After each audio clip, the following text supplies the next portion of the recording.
Well, excuse me a minute. I know you're still finishing up on desserts, but I wanted to introduce our luncheon speaker so that he has plenty of time for his speech and for a Q&A session following it.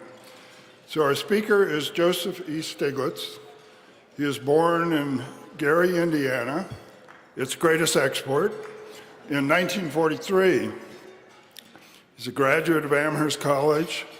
He received his PhD from MIT in 1967. You do the math, how old he was then. He became a full professor at Yale in 1970 and has taught at Princeton, Stanford, MIT, and Oxford. He is currently university professor at Columbia University. He served as a member and then chairman of the Council of Economic Advisors in the mid-1990s, and then joined the World Bank as chief economist and senior vice president. In 1979, he was awarded the John Bates Clark Award, given annually by the American Economic Association to the economist under 40 who has made the most significant contributions to the field. In 2001, he was awarded the Nobel Prize for Economics for analyses of markets with asymmetric information.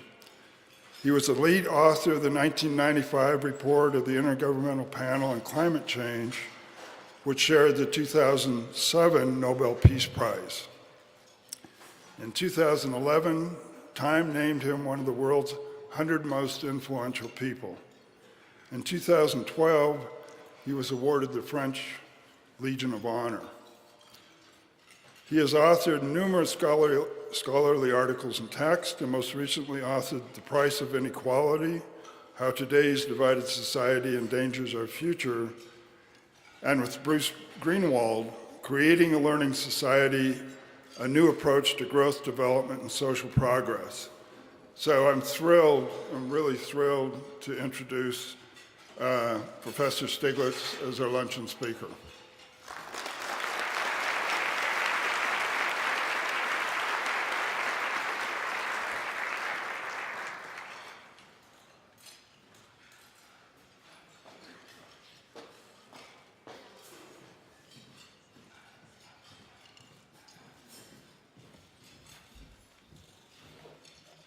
Well, thank you very much, Jim, and I want to thank both Jim Nunn and Jim Perturba for extending this invitation, and it's a real pleasure to be seeing a lot of my old friends in the tax fraternity, some of whom I haven't had a chance to see for a while.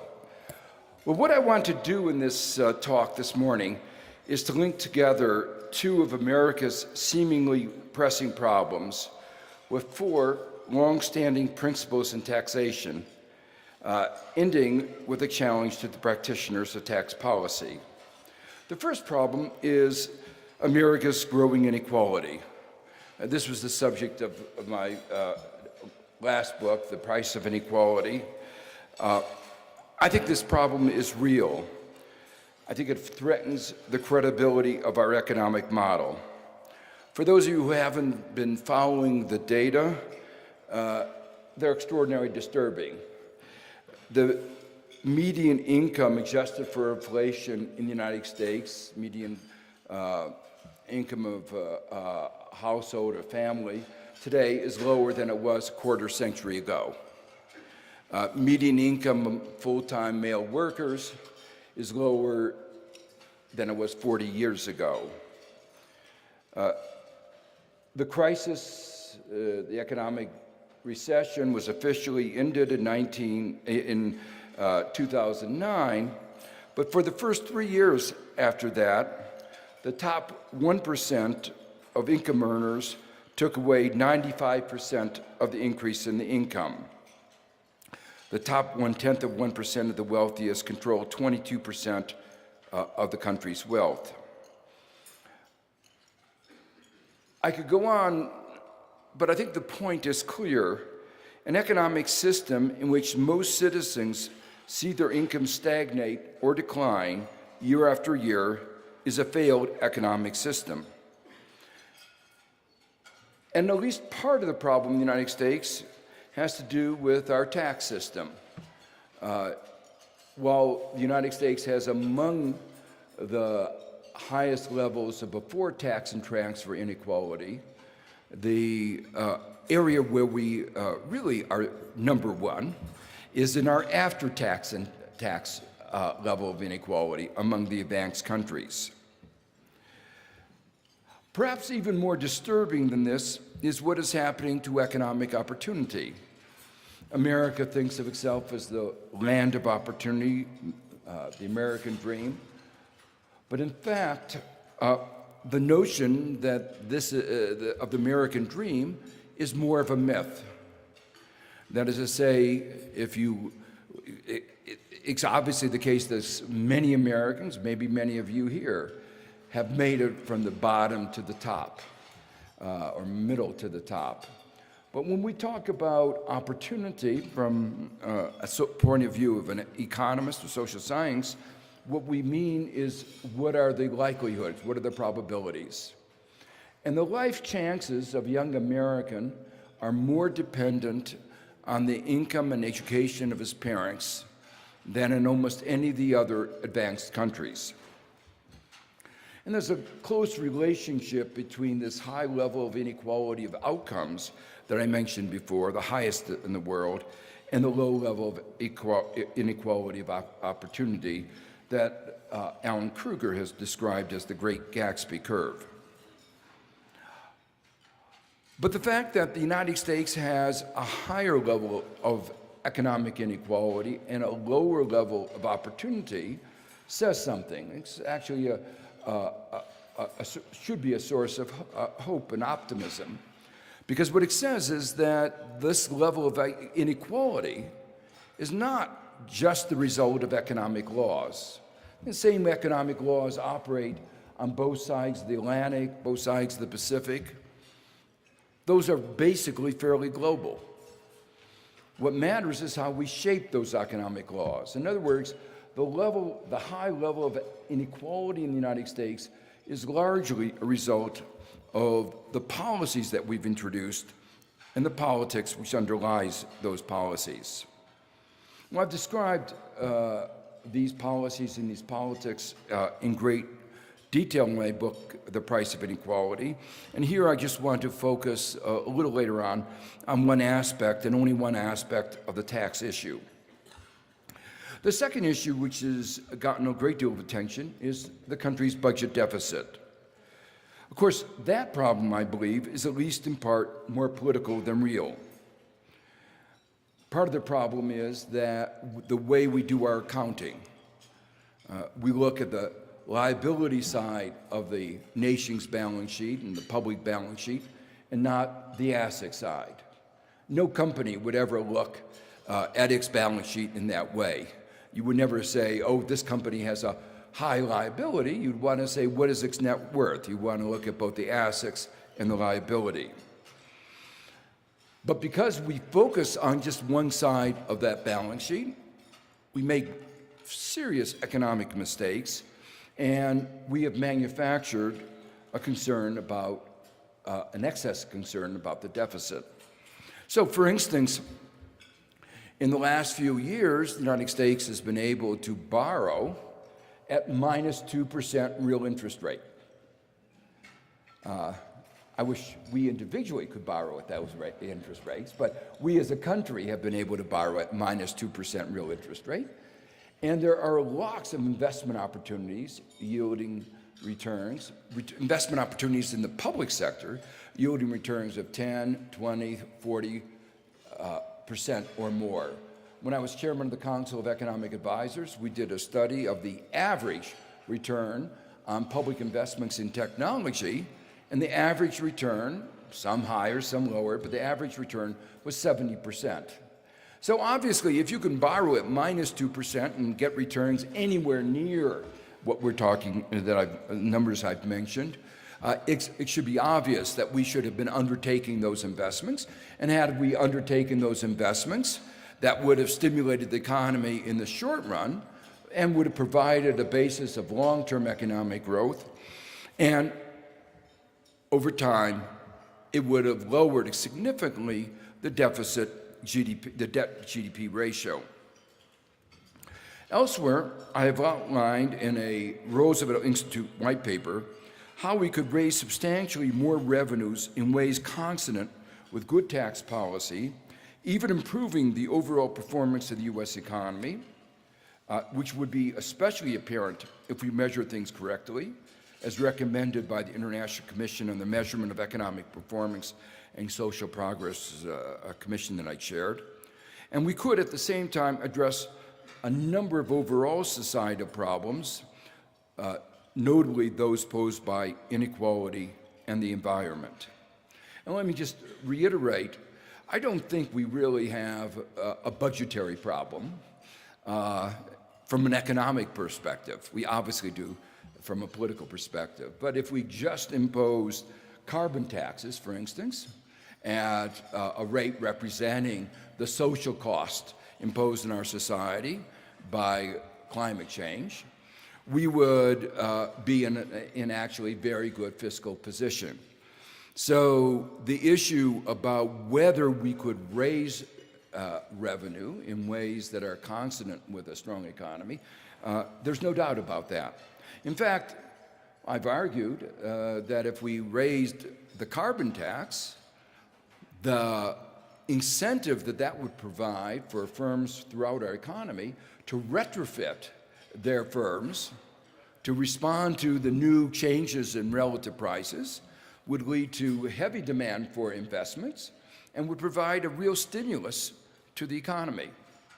So that we actually, the missing problem, the real problem in the United States and the global economy is lack of global aggregate demand, and a carbon tax, provided we could get our financial system to work appropriately, a carbon tax would provide the needed stimulus for aggregate demand and put our economy on a sound basis.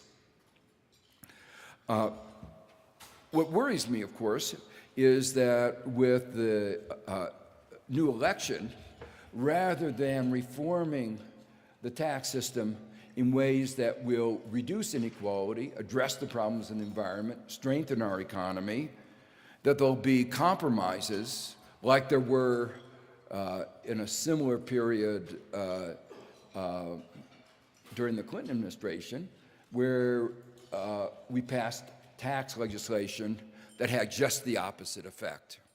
And I think one of the, in tax policy, one of the big mistakes of the Clinton administration, I fought against it, but it was one of the many times I lost, was we lowered capital gains taxes.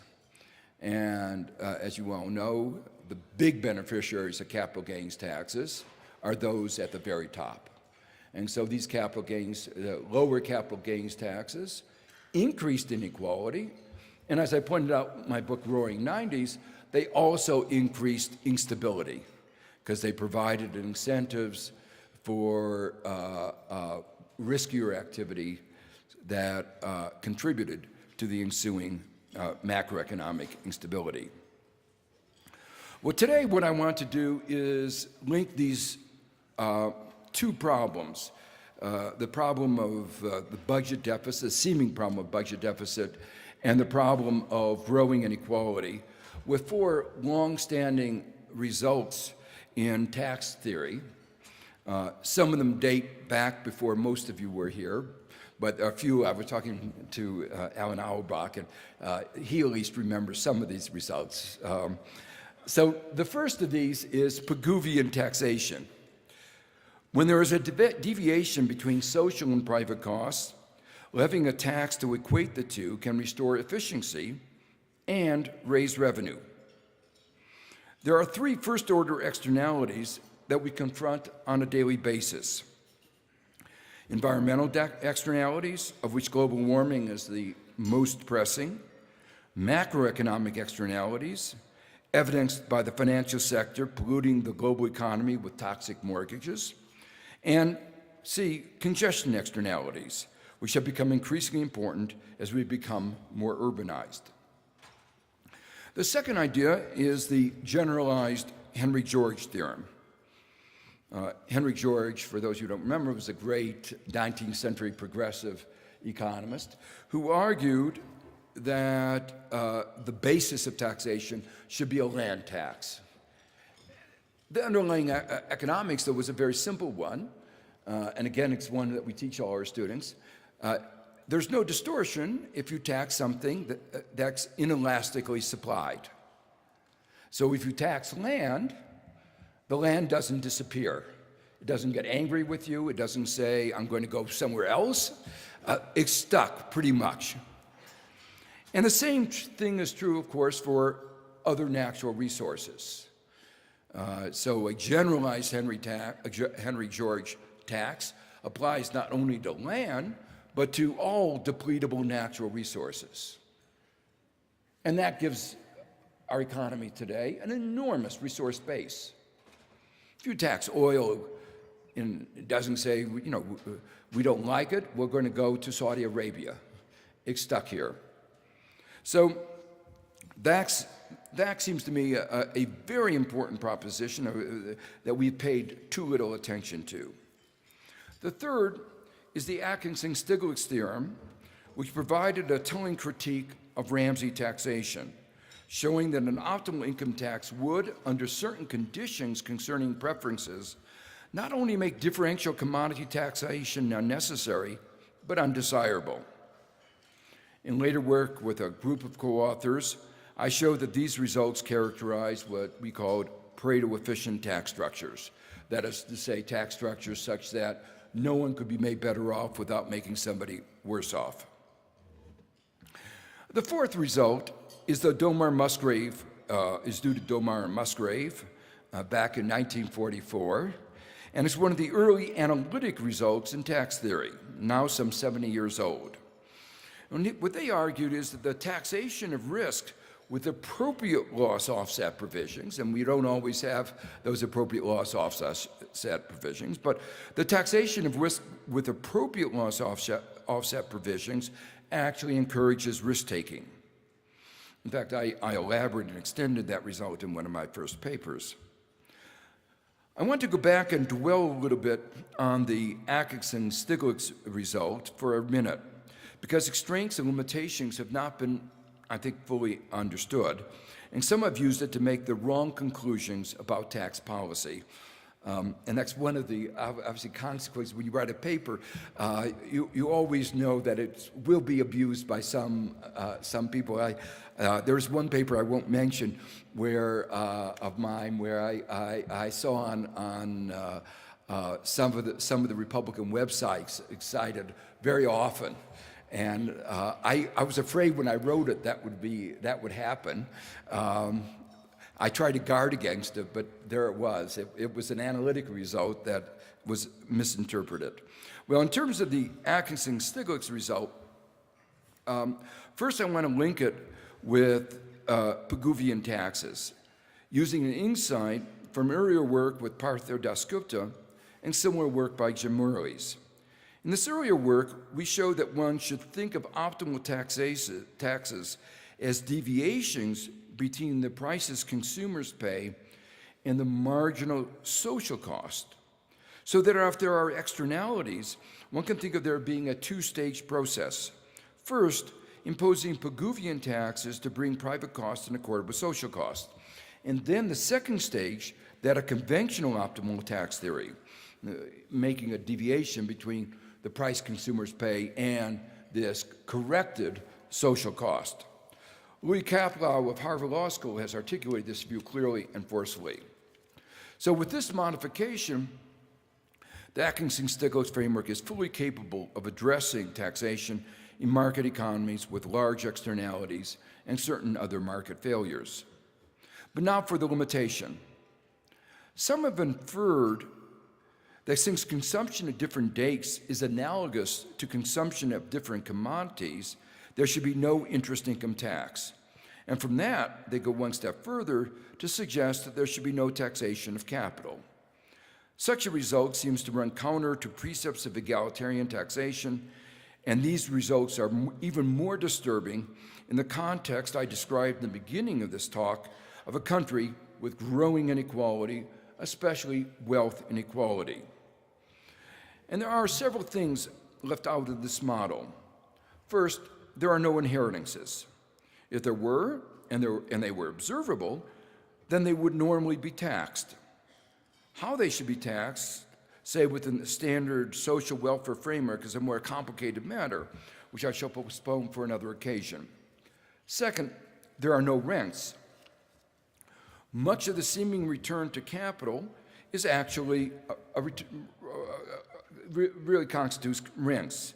And the Henry George principle says that rents should be taxed at 100%. Distinguish them precisely is not easy, but even if they can't be distinguished perfectly, if some of the taxation of the return to capital is actually a tax on rents, then it is desirable to tax such returns and tax them very heavily. Thirdly, in the Atkinson-Stiglitz framework, individuals differ in only one respect: their output per hour. But skill mixes are far more heterogeneous, and tax policy can affect the before-tax distribution of income just as it can affect the after-tax distribution of income. It is, in fact, desirable for government not just to rely on ex-post redistribution, but to design tax and expenditure policies to the extent possible that create a more egalitarian pre-tax and transfer distribution of income, reducing the burden imposed by redistributive taxation. And here the point, those of you who remember the work, well, actually the work that I did, but also Murley's and most of the work, they always assumed implicitly that the relative productivity of different kinds of labor was fixed. But that, of course, is an assumption. And in more general equilibrium models, the relative returns of skilled and unskilled labor, of labor and capital, of all factors of production, is an endogenous variable very much affected by tax policy. And one has to use a general equilibrium model to analyze those before tax and transfer effects. And so the point I'm making is that we need to do more of the, there was earlier work, say by Harberger, that talked about analyzing the general equilibrium of taxation, but in the more recent work focusing on optimal taxation, the general equilibrium aspects got left out. And once when those are incorporated, there are really markedly different results about the design of optimal taxes than in the Murley's or Atkinson-Stiglitz framework. In particular, some of what is classified as a return to capital is in fact a return to labor. This, of course, is an observation that is familiar to anybody in tax policy, that is what people try to do. If you have different taxes on different kinds of income, you try to reclassify your income. And I think most of us know how easy it is to change what we call it. But actually, even conceptually, economists have not made a clear distinction. This was obvious in the debate about carried interest and compensation of those in private equity. It was obvious in that context that they were getting paid for their labor services. But if some individuals consistently get higher risk-adjusted returns to capital, shouldn't those higher returns be ascribed to their labor services? Even those in Wall Street seem to claim so. They argue that that is why they should be well compensated. So the interesting thing is that those in Wall Street say that it is labor services, and yet they want it to be taxed as capital. So once we do that, if we reclassify it, of course, it gives a different picture. We can thus think of the returns to capital as consisting of four parts. The pure rate of interest, the T-bill rate, which is really, right now, zero. So that's not even part of the analysis. The second is the return to risk related to the beta of the asset. The third is the excess returns from the ability of the investment manager, presumably what he is compensated for and typically referred to as the alpha. And finally, some of the excess returns may be related to the exercise of monopoly power or other aspects of rent seeking.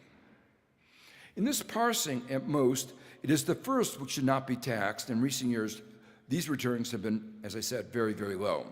Increases in taxation of the second component actually increase efficiency. They represent better risk sharing. The third component should be included in labor income and subject to progressive income tax. The fourth component should be taxed at a very high rates because rents should effectively be taxed at close to 100%. There's a practical challenge in parsing out the components, but at the very least, this parsing of the nature of the returns to capital should make it clear that they should be taxed and possibly at rates much higher than that imposed on conventionally measured labor income. Finally, I want to link this discussion with recent analyses of increases in wealth inequality, which have shown that they are closely related to increases in real estate, in particular land prices. Indeed, Piketty's recent book noted the enormous increase in the wealth output ratio in capitalist countries in the last third of a century. But these increases have been entirely related to increases in the value of the land. Indeed, in some countries like France, the value of the capital stock, as conventionally measured, has actually decreased. The point here is that Piketty's work has gotten a lot of attention, but from a theorist point of view, it's been a puzzle because he confused to some extent wealth and capital, wealth income ratios, and implicitly wealth labor ratios. He would point out had gone from 2 to 1, which was what we were taught when we were graduate students, was the capital output ratio, and went from 2 to 1 to 3 to 4, 5, 6, some countries even 7 to 1. But what was remarkable in his study was that the return to capital didn't go down. And it was also remarkable that the average wage didn't go up. And as a conventional theorist, that was very disturbing because the one thing that we teach our students at the very beginning is law of diminishing returns. If you keep adding capital to the same amount of labor, the return to capital should be going down, and the return to labor should be going up. And even if there's different kinds of labor, skilled and unskilled, there's a very general theorem that you can talk about a particular weighted average of the labor, the average wage, and that should be going up. As an aside, part of my PhD thesis was to develop a theory of the equilibrium income and wealth distribution. And I looked at various cases, and there was a possibility of ever increasing inequality of the kind of that Piketty talked about. But the basic case was that of an equilibrium wealth distribution. And so the question is, how do you reconcile his results, which said that there was going to be an ever-increasing inequality, with what I thought were very sound results in my thesis? So the answer actually is very closely related to this fact that he somewhat confuses capital with wealth. So what happened is, look at, say, France, it's become wealthier in terms of the value of the wealth, but all the increase in the wealth is the value of the land, say, on the Riviera. But it's the same land that they had in the Riviera today that they had 50 years ago. But the amount of capital goods has actually diminished. So in that sense, France is poorer. But that's no wonder then that wages have not risen and that return to capital has not fallen. Now, that could continue, and I've developed a whole explanation of why this process has gone on, why capital accumulation has taken this very peculiar form of of increase in wealth, but not of capital goods. It's a real perversion of the market economy. It has to do with some problems of excessive financialization in our financial sector.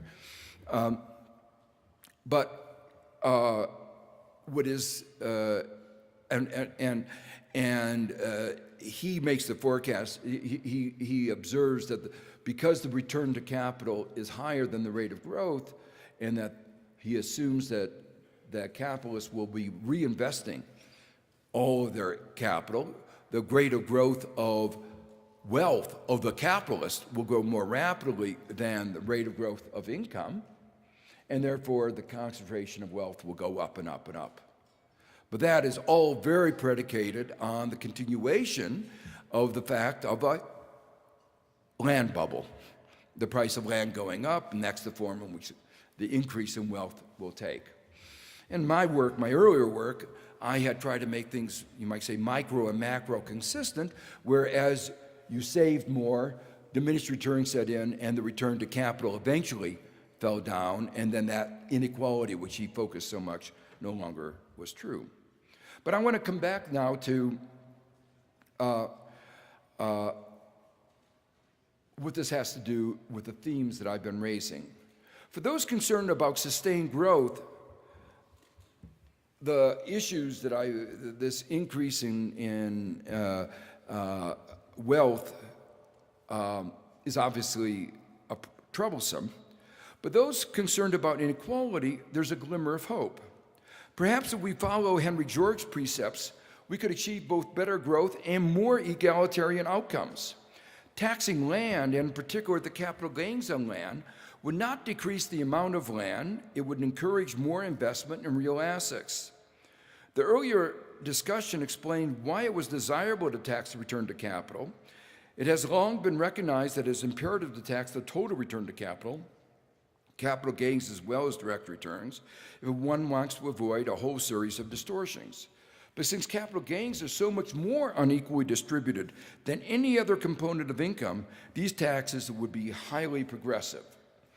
Piketty and other research has highlighted another disturbing aspect of those advanced countries for which we have reasonable data, the point that I just made.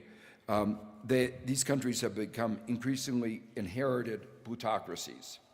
Estimates of the ratio of inherited wealth to life cycle wealth show a marked increase for many countries. I believe that societies with such marked inherited inequalities are in a fundamental way different from those where merit determines one's station in life. And this may be even more so in a democracy with rules that enable the translation of economic inequalities into political inequalities. For decades, tax practitioners have struggled with two questions: how to tax effectively, efficiently, and fairly capital and the returns to capital, and how to tax efficiently, effectively, and fairly inheritances, not to eliminate, but to reduce the transmission of advantage from one generation to another. Modern technology has enabled much increased complexity in our financial system, but modern technology has given us access to information and the ability to process it beyond anything imaginable even 2 decades ago, capacities which the NSA has seemingly taken good advantage of. Perhaps a little bit of this technological advance could be used for public purpose, for the design of tax systems that better meet the social objectives I laid out a few minutes ago. I want to spend, as a little bit of a digression, if I have time, on a slightly different argument for how to create a better, a more equal society and a more efficient economy, making use of tax authorities, but with a kind of tax imperialism that I think most tax authorities are reluctant to undertake. So unlike a lot of other bureaucracies where there's a natural tendency to try to expand the bureaucracies, one of the things I've noticed over the years is tax authorities are conservative in many respects. Well, the idea is a very simple one, and it relates to what I just said about new technology. There are, I think, enormous economies of scope in the collection of information and the enforcement for purposes that go beyond just taxes, and in particular for intertemporal smoothing of consumption.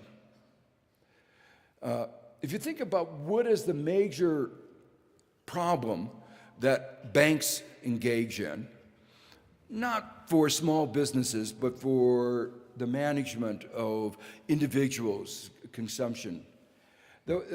What they do is they get information about the income of individuals.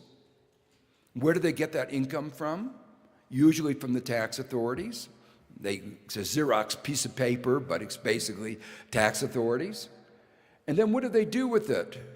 They then make judgments about whether the individual is able to repay the loans. And then they try to figure out, to chase the individual as he moves around the country.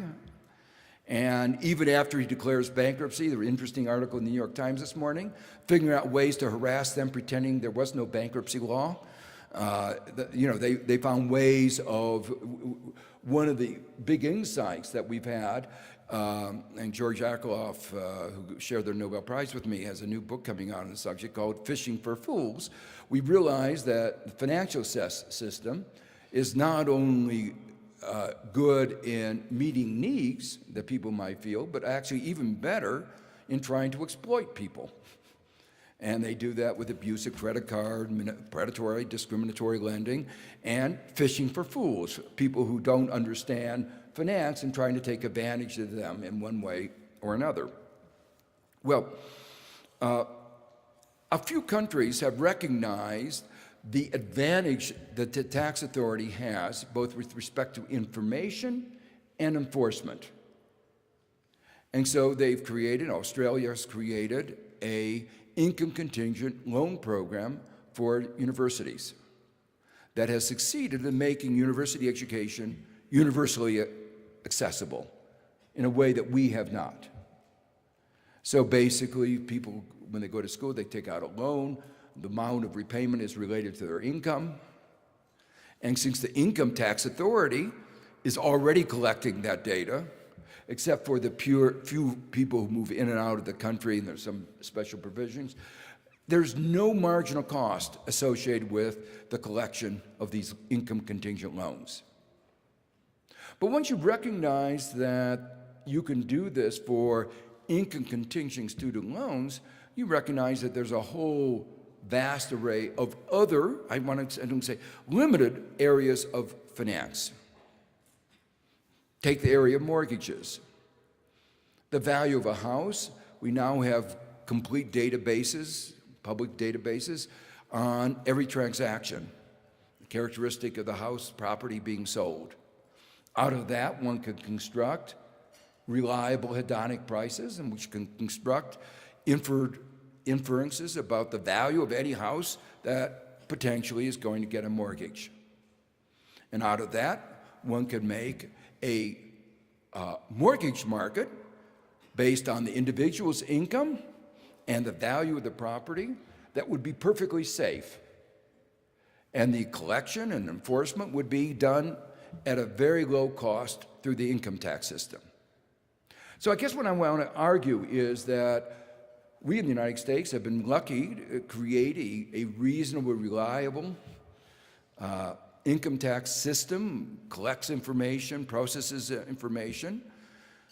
It's a great database, and it's a great enforcement mechanism. But we haven't taken full advantage of the economies of scale and scope that arise from the existence of this. And if we could use that system that we've created and help people borrow a mortgage appropriate to their standard of living, not one like our financial system did before the crisis, where they were trying to engage in predatory lending, but one appropriate to their ability to pay, which one could make a good judgment about. And there are some public authorities who have a good record of that. So the point of this is that if we did that, it would have two advantages. One, it would make access to finance at a reasonable cost without all the shenanigans that have characterized our financial system, and in that way increase the well-being of our citizens. And secondly, it would encourage the banks to go back to doing what they ought to be doing, which is making loans to small and medium-sized enterprises and other areas where judgment does become important, where the database isn't the kind of database that we could have for the kinds of loans that I've described. Well, let me just summarize by saying I think there's much at stake. America has always seen itself as a middle-class society. Even more, America has always seen itself as a land of opportunity. It's part of our basic identity. I think both of these are at risk of being lost, and unless we change our tax system, and perhaps even go beyond our tax system to change our financial system, both of these are in jeopardy. Thank you.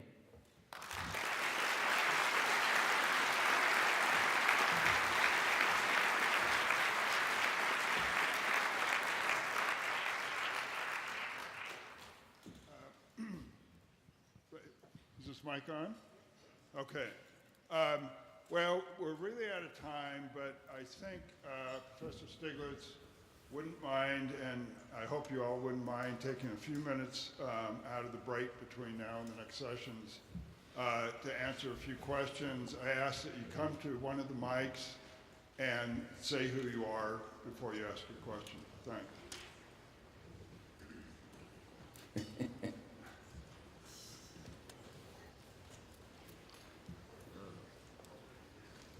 Now we're back.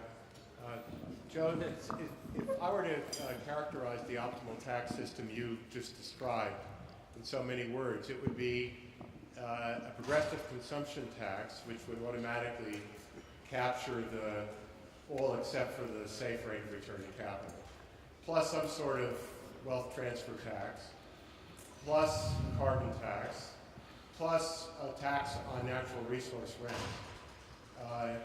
Is that if that's a fair characterization, then what's missing from that is capital income taxes of the standard variety. And so even though I think you were arguing initially or in your comment for vigorous capital income taxation, I took that to be sort of a placeholder for a reform tax system which would get at the various components of capital, but in relatively efficient ways, rather than the ways in which we do now under our current system of capital income taxation.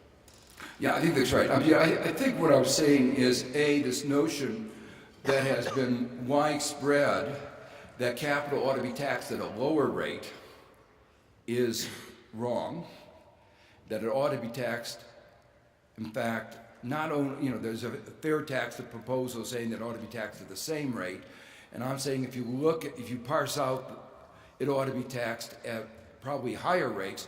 If we could parse out the various components, it would be even better. Then some of that could be taxed at a very high rate, like the tax on the return to land. Land would be taxed at 100%.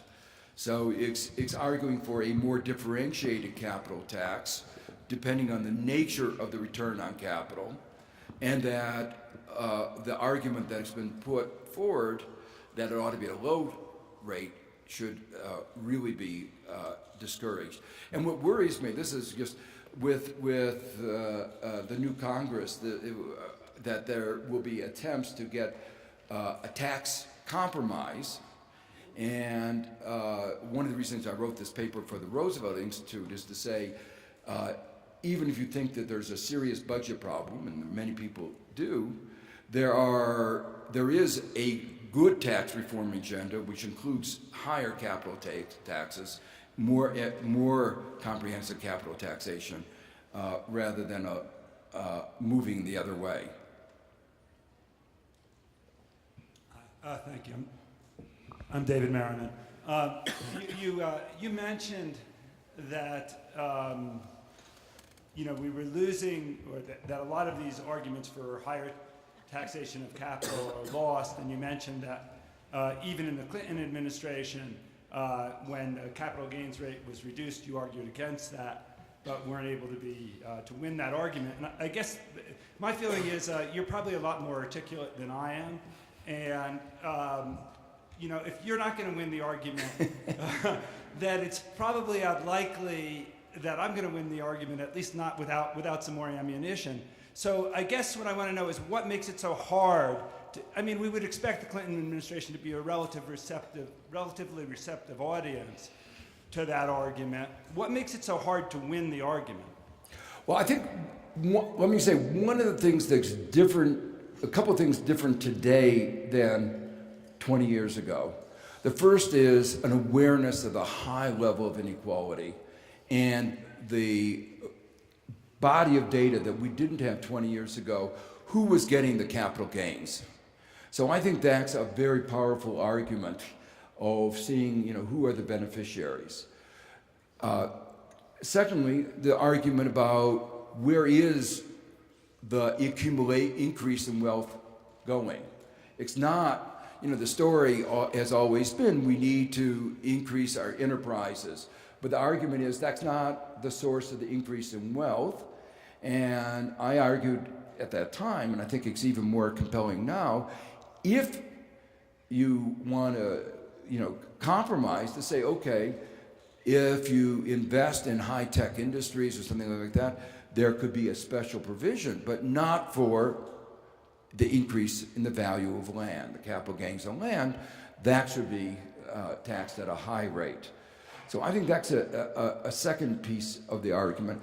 But let me say one of the things that I was shocked about in that debate we had in the 90s, one of the arguments that seemed to me absolutely compelling was even if you were going to lower the tax on capital gains, you shouldn't lower the tax on capital gains on investments that have previously been made. Because how can that have an incentive effect? And so I made that argument, and it was compelling. I was certainly persuaded. But no one gave the argument on the other side. But there was at least one senior Treasury official who nonetheless bullied us a way forward and thought it was good politics. I thought it was terrible politics, but it was politics that drove the day.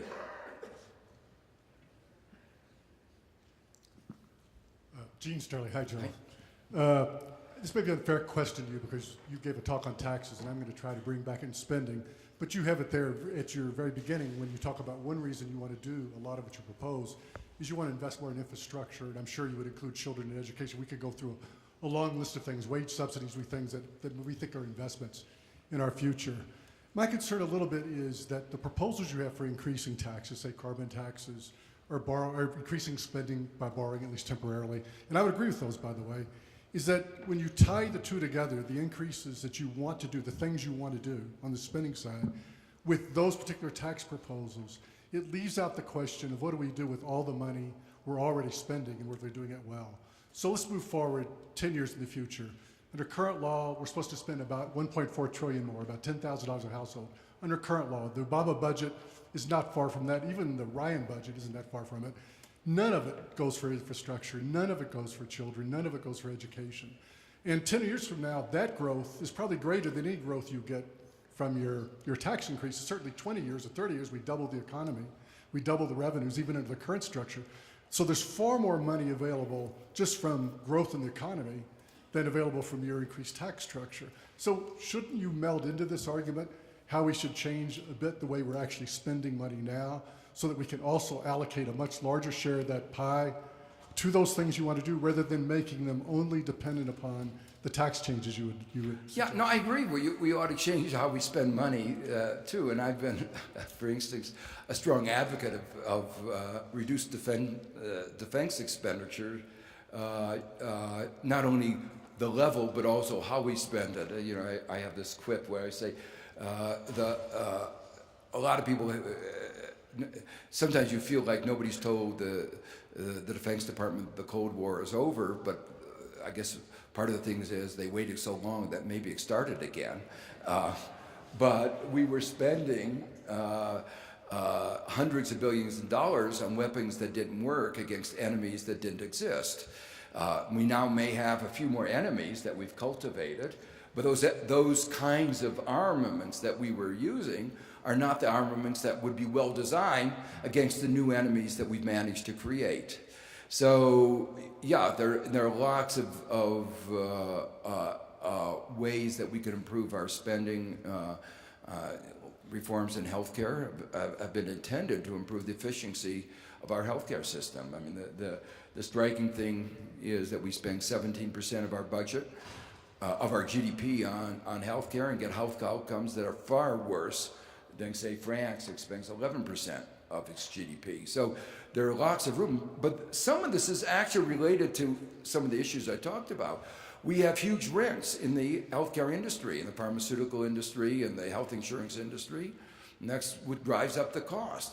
If we could tax back some of those rents, it would actually reduce the incentives for that rent seeking and give us some revenue that we could spend to improve the health status of our citizens.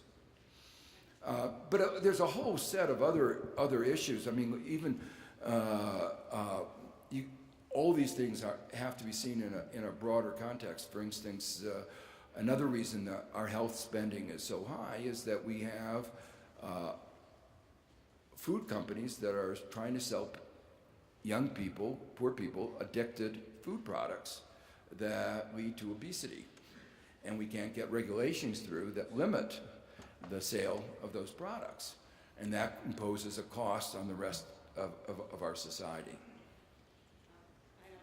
I'll try and make this quick. So I just wanted to push back a little at the end points you were making about doing more things through the tax code. And in just part of the problem with trying, like right now when we're talking about simplifying financial aid forms, I'm Kim Rubin, by the way, Tax Policy Center. One of the big sticking points is whether people can hide income. It seems like if we do more and more things based on what's going on in the income taxes, you're giving people more and more incentives to try and hide incomes, which is going to basically possibly cause the whole system to sort of break down or go back to a point where we were before, where people were shifting to things that weren't necessarily wage income because of high taxation. Do you have any thoughts on sort of how you mitigate those effects as you go forward if we were going to actually do more things through the income tax system? Yeah, I think the way our economy has changed over the last 30 years has made it more and more difficult to circumvent, except in certain areas. You know, there are some areas of small businesses, some areas of self-employed individuals where this remains a problem. But for the, with an increasingly large fraction of all transactions through debit and credit cards, the advantage of using electronic payments mechanisms, particularly if we got rid of the exorbitant charges of the banks in interchange fees, if we actually created an efficient electronic payment mechanism, the advantages of that are so great that I think that the extent to which we capture within our tax system very, very large fractions. Moreover, from the point of view of most individuals, the advantages of having their income recorded so they can get Social Security is also significant. So they don't want to be taxed, but they also want to get Social Security payments. So I guess overall, what I'm saying is where we are today, I think we have the basis of a reasonably good tax system, which can be used for other purposes. And what we're talking about here is not massive increases in the utilization. And in fact, in some ways, it would be complementary. It would actually increase the accuracy. People would want to have records of what their income was so they could get a mortgage. And that would be an argument for not evasion. So it would actually complement and strengthen the income tax system. So in my mind, I understand that there will be some pushback from tax authorities that point out their task is hard enough as it is and don't give us any more burdens. But I think the advantages for the working of our economy are sufficiently great, and the marginal cost is sufficiently little that it seems to me that at least that we ought to begin to discuss this new realm of, what are the areas like income continuing student loans and mortgages for at least middle income and poor individuals that we could actually really increase the efficiency of our economy. Let me say the real opposition, I think, is going to be from the banks. Why? Because they get enormous amount of rents out of those activities. And the fact that they will be very strong opposition will only be testimony to the magnitude of the rents which they are expropriating from the rest of us.